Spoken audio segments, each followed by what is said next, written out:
Wonderful. Here we are. It's good to see everybody. How are you doing in this beautiful day? We'll get kicked off here in just a second as I get everyone on here. And anybody's on, just drop me a note, just to say hi, so I can see you're on.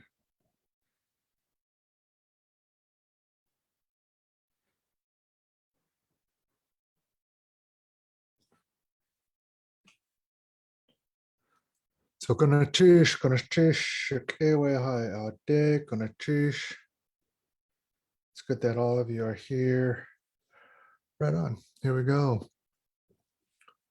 I'd just like to say welcome everybody to Native Wellness Institute Power Hour.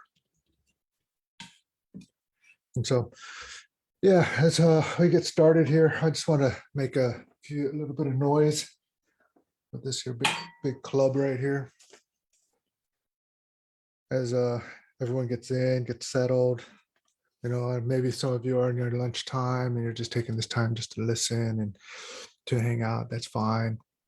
And so I'm just gonna create a little bit of sound here, and as we get settled and get ready, and just to be present during this power hour, this hour here.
So welcome. My name is Gene Tagaban. I'm of the Duckdane Tom clan, Raven Freshwater Sockeye clan from Hoona, Alaska, the child of a Wishkatan Eagle Shark clan from Aquan in Juneau, Alaska. I'm Cherokee, Tlingit, and Filipino. My father is Tlingit and Filipino. And on my Filipino side, my last name is Tagaban. In the Philippines, it's pronounced as Tagaban. And my grandfather comes from Batak, and my great-grandfather comes from Ilocos Norte. And my mother, she's full-blood Cherokee. She was born in Jay, Oklahoma, raised in Xena, Oklahoma. And before the Trail of Tears, she traced our lineage back to a place that is now known as Georgia, Tennessee, North Carolina. Her Cherokee name, Slagi name, is Weech. And I'm of the Wolf clan. And that's a little bit of who I am. And as I'm here with you right now, I'm here with my ancestors, coming to you from the land or the territory of the Coast Salish people, on the lands of the Puyallup peoples. We're in the shadow of Mount Tahoma, in a community that is called Ruston, and that's where I'm at right now. And it's really good to be here, just to share during this hour. You see, it's our introductions. Our introductions, I was taught that one of the most important things that we can do and learn as we introduce ourselves to everything around us, everything, not just other human beings, but as we walk this world, walk on this earth, we're always introducing ourselves. And it was my grandmother. She'd tell me, says, no, no, now listen here, grandson, because wherever you go, you don't just represent yourself, you represent your family, your peoples, your Slaget peoples, your clans. You might represent all native peoples all over this land. You might be the only one that they ever meet. So you hold yourself in a good way. You're always introducing yourself, always just on who you are. So always remember that. Always remember that. And so as my great grandmother always took that to heart, and just this that remembrance, that remembrance. And many of you who may not have that remembrance, it was one time I was out on the beach and I was standing there with a gentleman I consider my uncle, my teacher.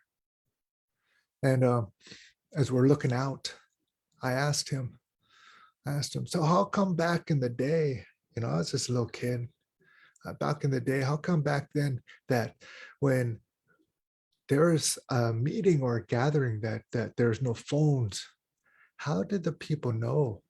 How did they know when they came on time and they showed up on time? And he simply looked at me. He simply looked at me. We would tell the trees. We would tell the trees. And I didn't even question that. I didn't even question that. We would tell the trees. He said that the trees, the roots go way down into the earth. And they're connected to everything around. All the trees together. There's elder trees too that hold all the knowledge. And they share those knowledges with all the other trees, smaller trees. And all the one cedars, they take care of each other, but they take care of others too. The spruces, they take care of others, but they take care of each other and others too. And all the trees, and they take care of the plants too. The plants have their roots down there, and all those mushrooms and everything, the moss and the grass, everything's connected to their roots, to the earth. And so we would tell the trees, what's going on. And then we'd sing our songs. Oh, and we drum. And the songs would travel across the waters. And the peoples, those who know how to listen, those who knew how to listen would pick up on those songs. And what the trees were saying, they would pick them up. And they'd know when it was time to come, or it's time to sing and dance and gather, time to bring food, or when it's time to grieve for loved ones. They would tell the trees. And it was the trees that if you want to remember, son, you go to the trees because the trees hold the remembering. The trees hold the remembering. If you ever want to go to the tree, to remember, you always go to the trees and sit there with them and just listen. And just listen. Yeah. Oh, no, go get me a cup of coffee, he'd say. Let's go. Let's go. And so it's learning how to introduce yourself, and it's not about even introducing ourselves to other human beings. It's introducing ourselves to the trees, the land, and the water, the mountains, the rocks, the animals themselves. There's those stories back in the day when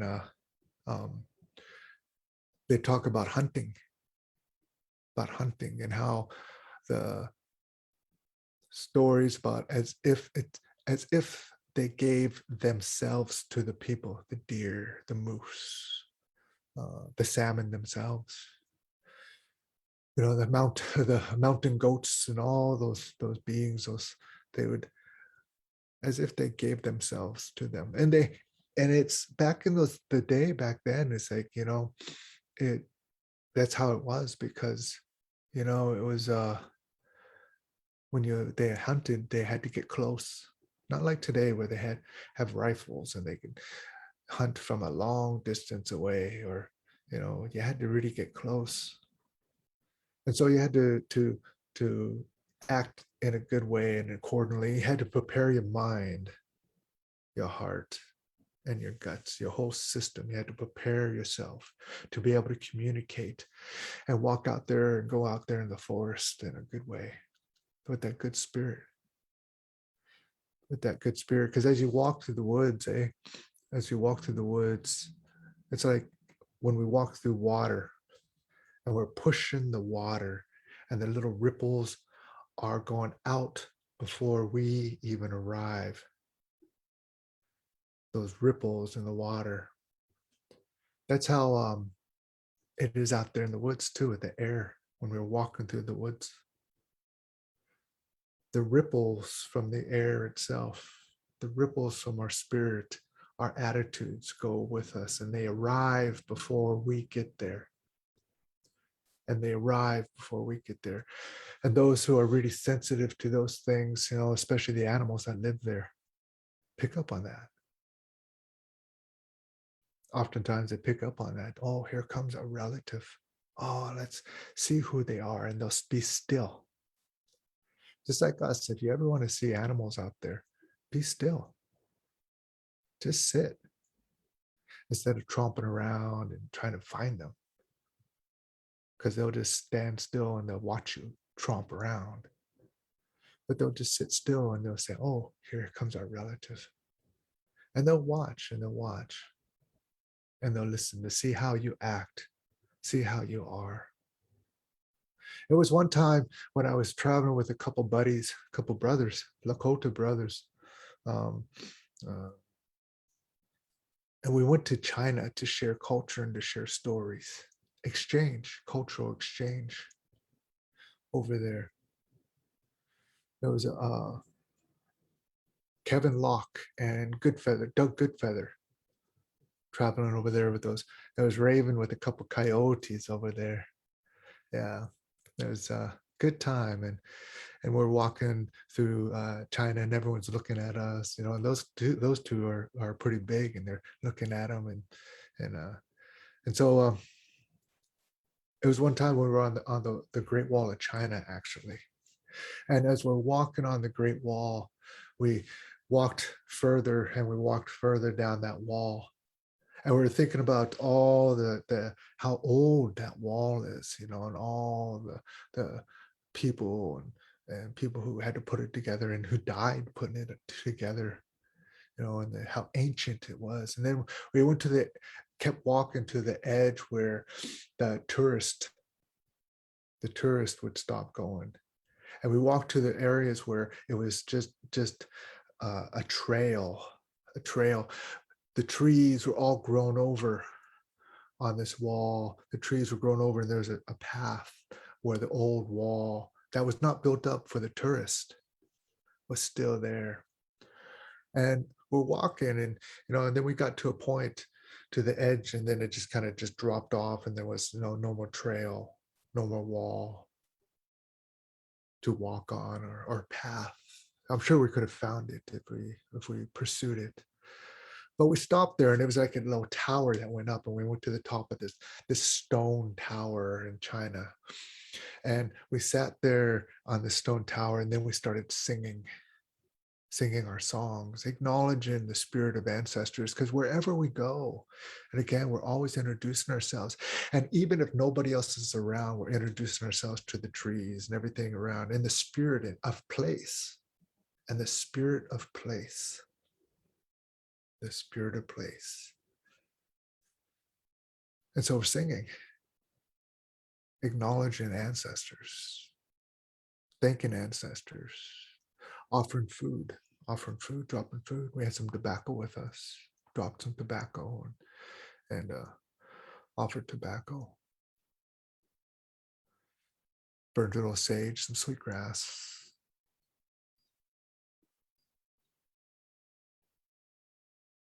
And then on our way back, we started walking back on the same path we came in on. And as we walked back, all of a sudden, a lizard scuttled across the path. Oh, there's a lizard. Then all of a sudden, another lizard started to scuttle across. As we walked a little bit further, suddenly lizards were all over the place. There's these small little lizards scuttling all over, running around, all over the path, on the rocks, as if they came out.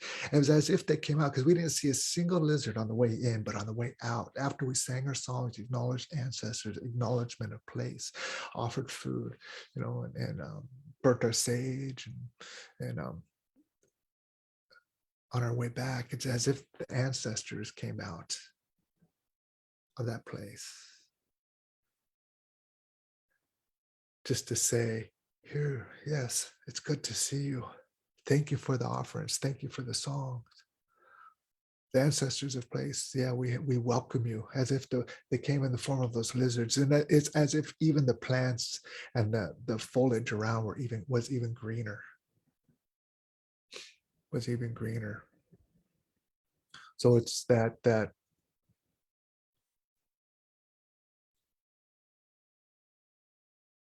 learning how to introduce yourself and wherever we go and whatever we do.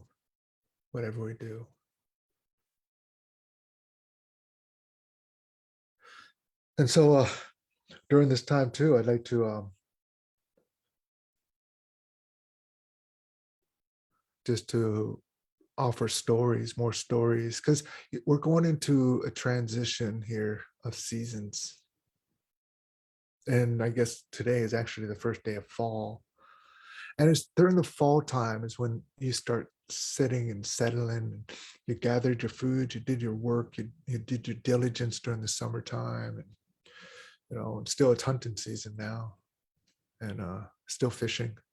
But still you start to prepare, and it's time to like coming out with those stories too, to tell the stories, to share the stories, those stories, whatever stories they are, wherever you're at.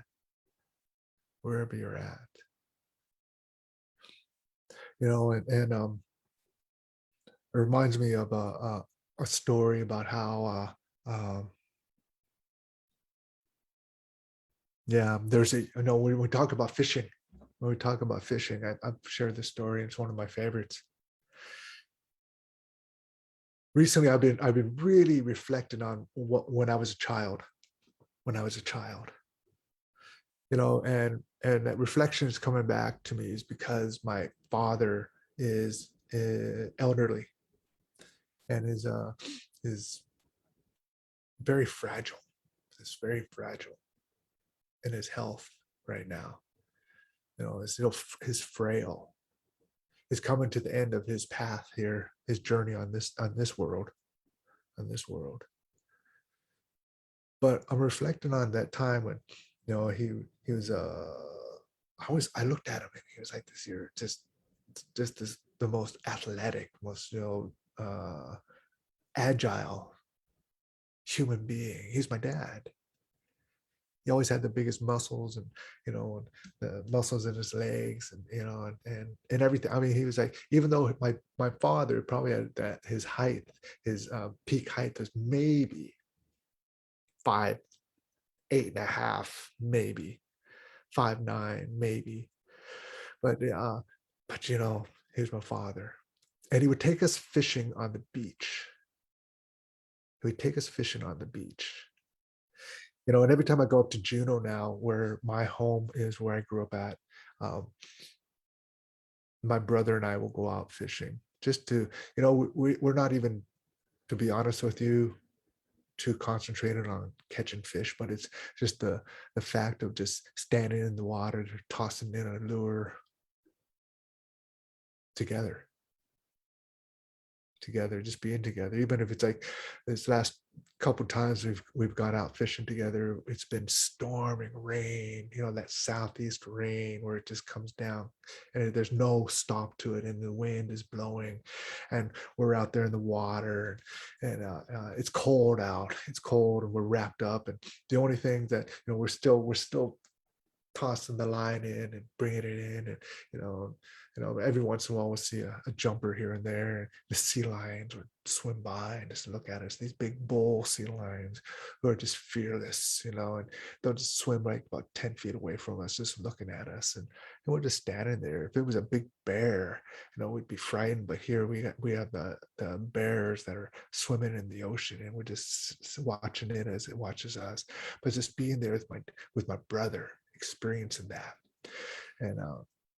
and being together, and both of us remembering about when we were kids fishing with our dad.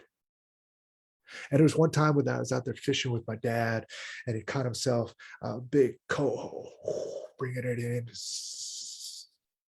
and just bringing it in, reeling it in, getting it up close to the beach. I was maybe about what, 4 years old or so. And as he brings it closer to the beach, all of a sudden it's just the fish gets right up there on the beach, and it's like it's just struggling itself, and it's struggling and struggling and struggling. And then the lure pops out, and that fish turns around and starts swimming back into the water. Right when it hits the water, and just about when it's about to like hit the afterburners and swim off into the ocean, into the sea. As a 4-year-old kid, I'm running there, and I just dove into the water, and I grabbed that salmon in my arms, and the salmon struggling and shaking me up and things, and it seemed like I probably started swimming into the water a little bit. And my father, he goes to the edge of the water, grabs the fish first, and then he grabs his son, holds us both up, like, oh, look what I've got here. Big salmon, him, my boy. But we got the fish. And it was always those times when we went home. I remember during those times going home, and oftentimes my grandmother would be there, or my aunties and uncles, especially when it was salmon derby time. The family would be there just sharing stories. But it was the time when my aunties and uncles were there, and my dad walks in and says, oh, got a good fish, but I got a good story here. And he told about how that salmon, I jumped in and grabbed that salmon, and that salmon almost swam away with me. And my grandma says, oh, that salmon Buddha had a good story to tell, its family too, that I almost caught her little boy. Oh, I almost caught her little boy, And so just remembering those times, you know, and it reminds me of the story about how there was a young man, he grew up, and he learned, and he watched the elders, the old ones, as they did their artwork, listened to them as they told their stories, spoke their language, and watched those artists as they carved, and the weavers as they wove. He watched everything. He took it all in, and he learned, and he learned, and he learned. And so when he grew up, he became a young man. He became good at everything that he did. Everything. He himself could carve the most beautiful canoes, or the oars, the paddles, make the drums that sounded the cleanest and the strongest. He could weave, and he could tell stories about the people. And the people were proud of him, his family. Said, oh, one day he is going to be the leader for the people. And they brought him in. They held their hands up and says, oh, yes, you're doing a good job, nephew. Yes, one day you're going to be that leader for all the peoples. And the nephew says, oh, yes, thank you. I'm going to teach. I'm good at everything. Yes, I am. Yes, one day, yes, I will be that leader for the people. And something shifted, and things started to get to his mind and influence his mind. He started to separate his mind from his heart, and his mind from his guts, that communication that we have to have with our whole system. And his ego started to grow bigger and bigger and bigger. And it was one day that he was out fishing, and he was always catching the most salmon out there. And as he's out there with his gaff fishing, he just catches one after the next, after the next, after the next, and just tossing them behind him, not even thinking about the work that he needs to do to clean them out and to prepare them to eat, or prepare them for the smokehouse, or to dry them up, And an uncle came by and said, "Nephew, you don't need to be catching so many fish." And he goes, "You're just jealous of my skill, of who I am," he said. And another uncle walked by his smokehouse, and he smelled something bad and foul. And he walks over and opens it up, and sure enough, on the skewers, and there was like rotten fish hanging there and on the ground. And he goes, "Nephew, you can't leave that salmon in the smokehouses like that. You're wasting that. You're wasting that." He says, "Be quiet," as he catches more fish, more and more and more and more and more. And the people were concerned, and they said, "You can't be doing that. You need to respect the salmon, respect our ways, listen to the elders, listen to the old ones who know how to do things and to prepare." And his head just got bigger and bigger. His head separated from his body, as if they weren't connected and thinking as one. And he's like, they're just jealous. And it was one day, this young man, he goes, "I'll show them. I'll show them. I'm going to catch the biggest salmon. I'll show them." And so he stood on his rock, and he waited and he waited. He let other ones pass by, other fish, other salmon. He let them pass by. And then he saw the biggest salmon he'd ever seen. He goes, there it is. And he takes his gaff, and he drives it into that salmon, and it's pulling harder than it's ever felt before. And the salmon is struggling. It turns around back down river and starts to go back out to the ocean. And with this man's pride, he would not let go of this pole that he was hanging onto the salmon, and he started to pull him into the river and started pulling him down further and further until he was going down into the water and out, and the salmon pulled him further out, further out, further out, further out, further out into the ocean. The young man, he lost consciousness. He lost consciousness. And when he woke up, he looked around, and everything was strange. Everything was different. And he looked at himself, and he was no longer a human being. He was a salmon himself. At first he didn't know what to do, but the salmon people took him in, nurtured him, taught him. The salmon people, they started to swim around and show him around the waters. They showed him to the rivers, these places, these great rivers that their homes that they came from. The Takus, the Keen, the Chilkat, and all the Copper River, all these great rivers that they call their home, and said, "That's where we come from." And they told them about all the clean water they needed to have, and to so that they can grow, and the importance and their connection to the trees themselves, the very trees, everything around them. And they went out further out into the ocean. They taught them about those things that can harm them, that will take your life. And he lived out there with the salmon. And he learned about how his life was to give of himself to those who respects them, who will use them in a good way, even for food. And there's even a story about how all the spirits stood in front of the Creator and said, "Creator," they were going to get a name. They were going to get a name. And the Creator says, now every one of you, tell me, what is it, the gift that you have to offer the world?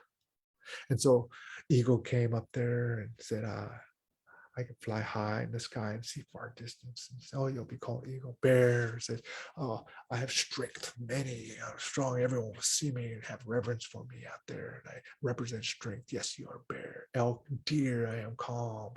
You are the peacemaker." "Yes, Deer, you are the peacemaker. You are called Deer." And it was Salmon, the spirit of Salmon, who stood in front of the Creator and says, "I want to give up myself to the people and give them, be provide food for them. And the creator says, oh, the greatest gift of the sacrifice and to give yourself to the people. And this is what he learned, this young boy, when he was out there living with the salmon as a salmon. There's one day, years went by, maybe 2, 3, maybe 5 years went by. And he was swimming back up the shore, and he just had this sense, this calling to go back up the river where he came from, and he's swimming back up this river, and all the salmon are jumping out of the water. And every time you see those salmon jumping out of the water, they are just displaying display of happiness and joy because they're headed home, they're going back home. And so he was jumping out of the water with all his other relatives. And then he gets to this place, and it looks familiar. And he sees a rock, and he thinks to himself, that's the rock I used to stand on to fish. And on that rock, there's another young man. And suddenly he feels a sharp pain in his side, and he has been gaffed. And at first he struggles, he's fighting and fighting for his very life. And then he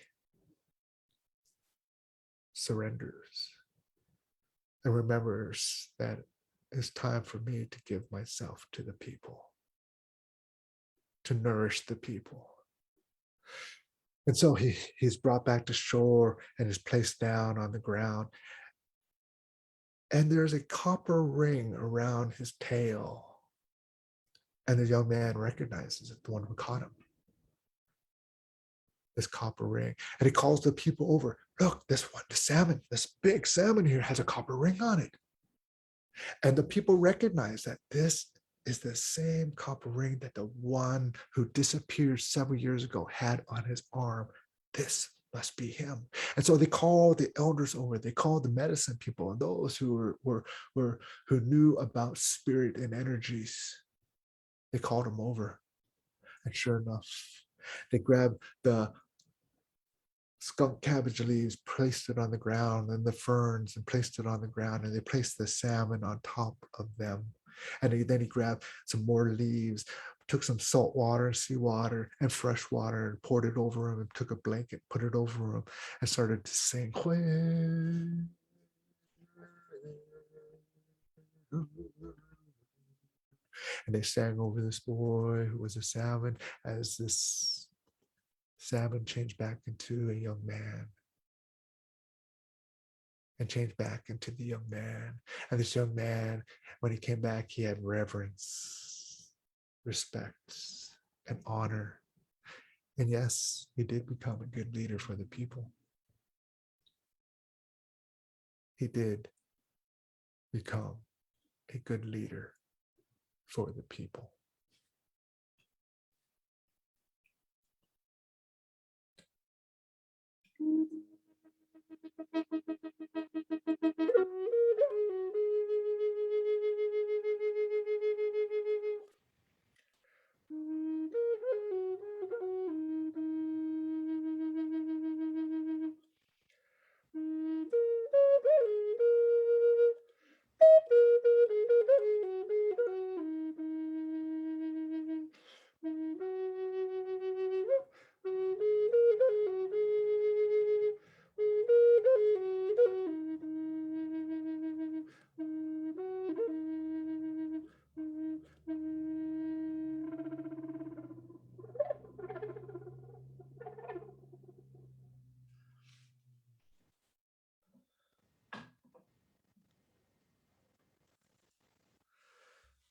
So story times.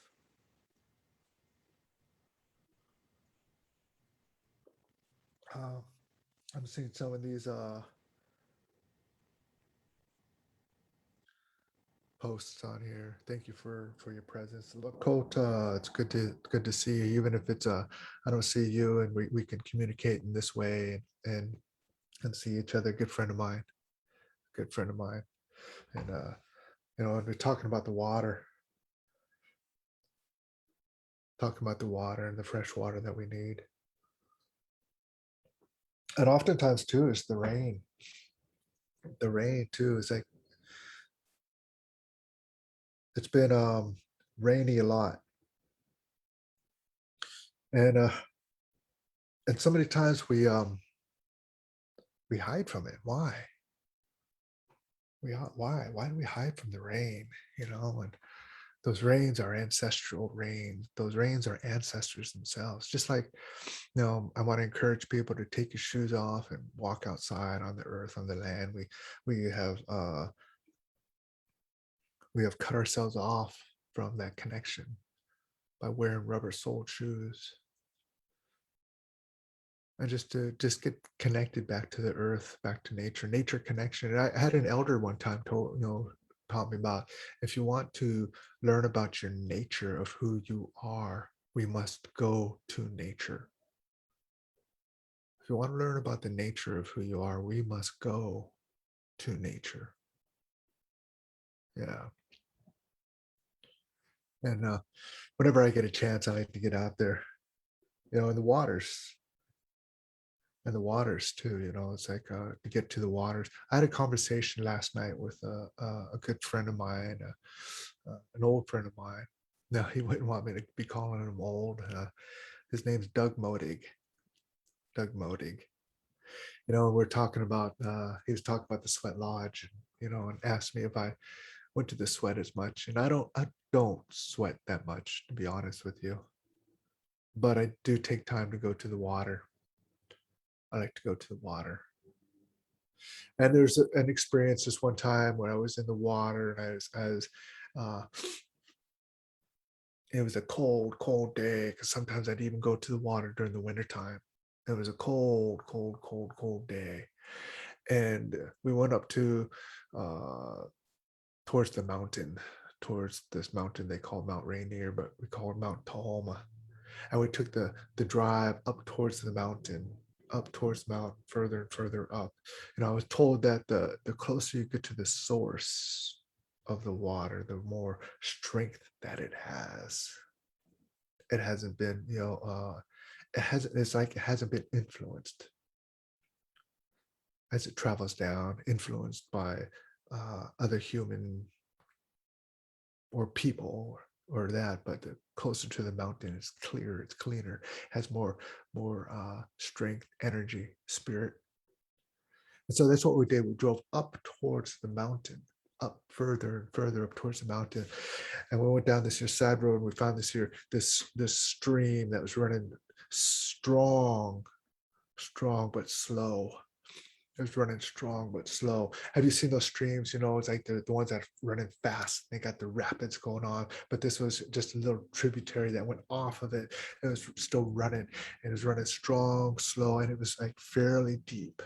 It was fairly deep, and it was cold. It was cold, and that cold water.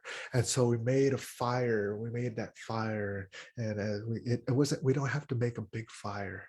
Oftentimes people, when they think about making a fire, they think about making this huge big old fire, bonfire, but just making that small fire, and we have a relative in here, and that water, the smell of the water was just pure. Everything was just pure out there. Have you ever been out there after the rain, after like good hard rain? The other day, it just rained, just buckets out here, just came down.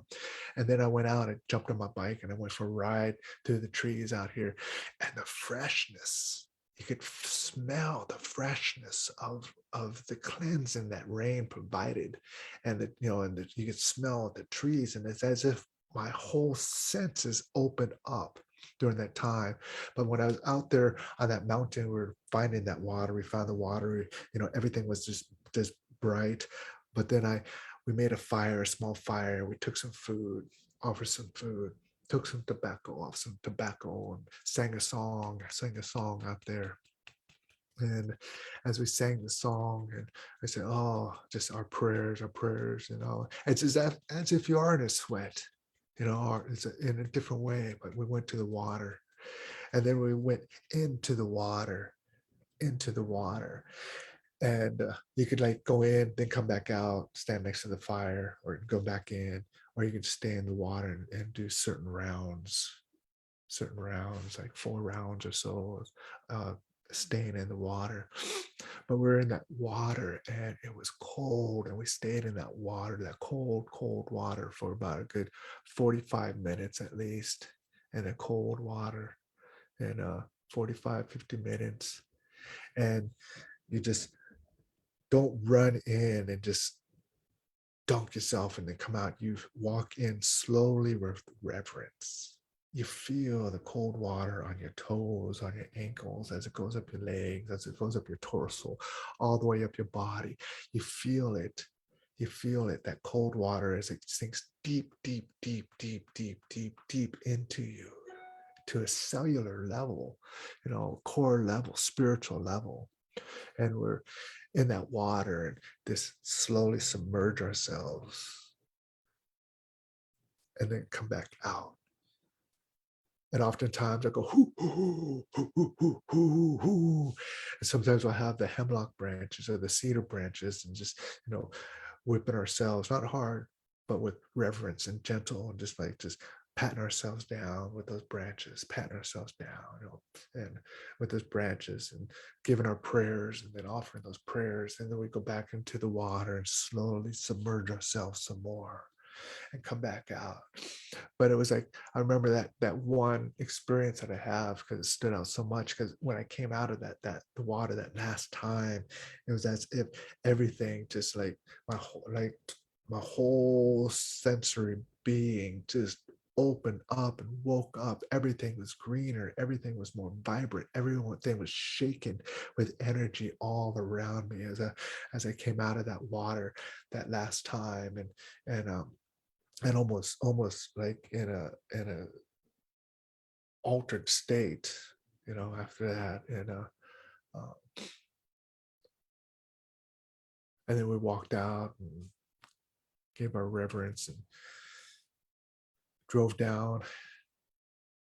And it's interesting, when we all drove down together, it was silent. None of us spoke. There was 4 of us there. None of us spoke.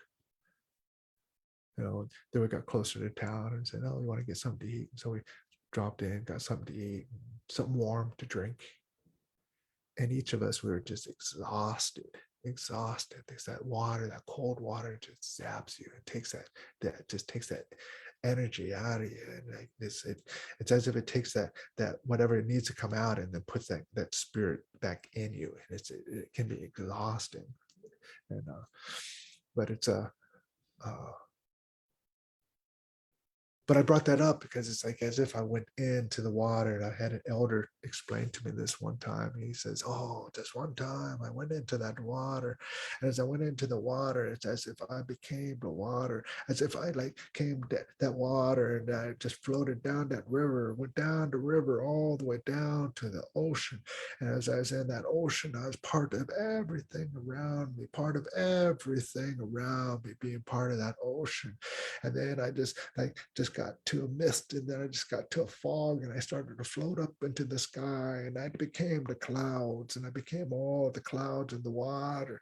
And then I was up there, and I floated to the top of the mountain, and I fell in the form of snow up there, and I was up there for a long time. And then I just melted, and I came back down to the river, to the place I am now. And then I opened my eyes, and I was awake.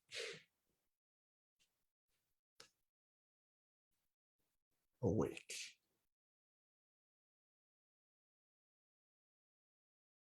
Isn't that what we always want? Just to be awake.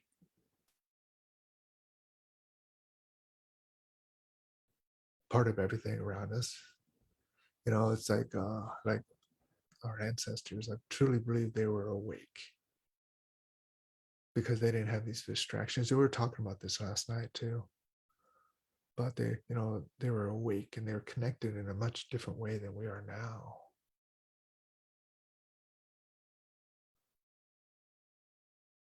They were connected to the trees, everything around them. They were connected to that, the land. And so many times we've become disconnected, myself included.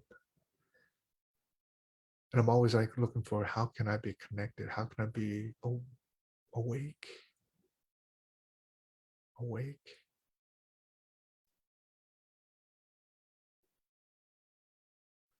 How about you? How about you? Anyways, we were talking about that. I saw you talking about the water on here, and and the importance of our water. And my brother Johan is like said he posted on something today. He says, two things you need to do today: drink water and change the oil in your car. I don't know what that was. I just was paying attention to the water. But drinking water. Oh yeah, Bruce Lee. Bruce Lee, be like the water. Be like the water. And so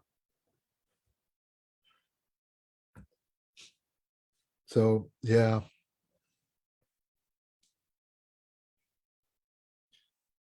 How many of you watched the checked out the full moon just the other day or last night? I mean, just last night and the night before. And how many of you checked out the moon? It's a powerful moon, man. I mean, if some of you going like little wonky a little bit, and things aren't just right, and we got a full moon going, and it's a powerful one. And going into this new season as well. Going into this new season, and I was out there just yesterday and the night before, because each night I take my dogs out, and we'll go out and we'll run around in the alley, and nobody's out there. Maybe a deer here and there. Might be some raccoons up in the trees. That moon was bright, man. The moon was bright. And it reminds me of growing up in Alaska and the snow when it falls. This last winter, when the water fell in the form of snow, I was up in Juneau. And I haven't seen this in a long time, but the snowflakes were huge and they were so soft and light that they're huge. And that when they came down, they didn't just fall, they floated down. The snowflakes were floating down. And how many of you, I love that. I love that. That's one of my favorite events, because it is an event when that snow falls. That snow falls and the big flakes. I was just sitting there and I was just in awe. I was had a cup of coffee in Juneau, and I was sitting in the truck, and I just had to get out and just look around. And again, it reminded me of when I was a kid, because when that snow fell like that, how many of you who are around the snow and you're a kid and you're trying to catch the snowflakes in your mouth? I found myself starting to do that, being that kid again, trying to catch those big snowflakes in my mouth. And I was just in awe, because it wasn't, there's still light out and the snowflakes were falling. But I remember too, it's like uh, when you're out in the woods and the snow falls, everything's quiet. I love that sound. I love that sound when everything is quiet. And when the snow is falling, it's just like, it's just quiet. That snow muffles everything around you. And I was up there in Alaska, and just recently too, I was walking around or riding my bike through this area where I grew up at. I knew every trail, every pond, every creek in this here area, and that close to the glacier up there where I grew up at. And we'd run into bears, coyotes, and there's wolves back there, porcupines. You had to watch out for the porcupines. You didn't want to run into them. And I was up there, and I was on this trail, and a porky came walking. You know how porkies just waddle. And I came up on my bike trail. Porky came this way, and we just stopped and looked at each other. And I just picked up my bike, walked off the trail, and didn't even say anything verbally. I just like with energy, with reverence, and that introduced myself. I said, "No, you have the right of way. I will stand here as you walk by." Saying that with spiritually, that connection. So that porky kind of like stood up on its hind legs, looked at me, sniffed the air, got on all fours and started waddling and waddled right by me, waddled right by me. And when it waddled right by me, I said, oh, just gave that thanks, give that thanks, that reverence. But it was out there this one time, there was a wolf that used to live back there, a black wolf. And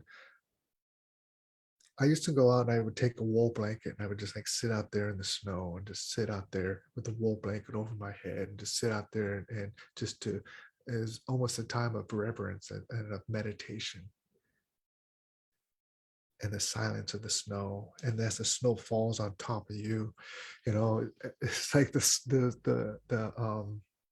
sled dogs, you know, those sled dogs who would get covered with the snow and they would sleep all night long. But I let the snow blanket over me, and I was like this here little cone, this little bump in the snow after a while, and I just sitting there. There was one day when I was sitting there in the snow, looking out on this field. Then suddenly, it was the black wolf that came walking by, came walking by, and I was just in awe of this. And he didn't notice me until suddenly I just went, and he looked right at me, stopped, looked at me, sniffed the air. And you ever see like dogs and wolves when they sniff the air, they're so sensitive. It's as if like we grab for something with our hands.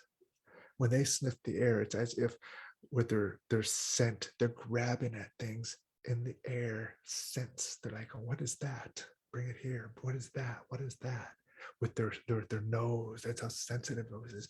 You know, he was grabbing at the air with his nose. What is that? And then he sensed that he was okay. It was as if, you know, gave me a nod, just like, hey brother. You know, and I just stood there and just, you know, just in awe. But our connection to everything around us, being awake, being, you know, nowadays they have this thing, it's called, they say, oh, that person's woke, because they're sensitive, they're woke to all the things that are going out there in society, you know, and the injustices and the justices that are going on and stuff. Oh yeah, they're woke. But are we awake, you know, and get that connection with the nature, tell our stories, share our stories, to share our stories. You know, and so let me see here. Ole. And so with that, you know, my name is Gene Tagaban. We're coming to a close with this hour. You know, and I was told that again, our lives are a story, and our life story is made up of moments, of moments. And all I've been sharing with you today is just moments in my life, things that have influenced me and I taught, you know, and all those moments make up my life story, my life journey. But to take a look at those moments, and which moments do you really want to focus on? I mean, there's times or moments in our life too that were really traumatic, tragic, hurtful. But we've had moments in our life that have been really pretty incredible, heartfelt, growth, learning. Remember those moments as well. Remember those ones, not just the hurtful ones, but those ones that growth. Yeah, remember those. Because when it comes to the end of our journey, and one day we'll come to the end of our journey, what story will you have told?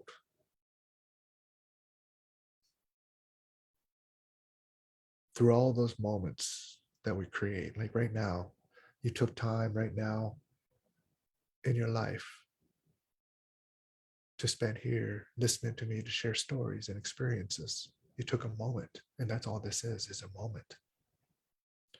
And this moment will be gone and never come back. It's this moment here that we have just shared right now will never ever happen again in this universe, the existence of this universe, unless you believe in other dimensions and stuff like that, and maybe it will. But that's a whole nother story. But what story do you want to tell? And what moments do you want to focus on? And as we continue on our journey, what moments do you want to create? What moments do you want to create? I just want to thank each and every one of you for this moment, taking some time. And I hope I was able to bring some value to you during this time, a little bit of calmness, a little bit of peace, insight, thought, spirit, healing to you and your loved ones. You know, I want to just say thank you to all those who came on. Lakota, again, long friend. You know, Barbara, thank you for being on here. Kalia, you know, and Monique, and everybody else who's on here, just listening and tuning in. Hug your loved ones. Give your loved ones a hug. And that means even in yourself, and be kind to yourself. Be gentle with yourself. And treat yourself in a good way. Treat yourself in a good way. And so with that, I just want to say thanks again for your presence. I'll make a little bit of sound again.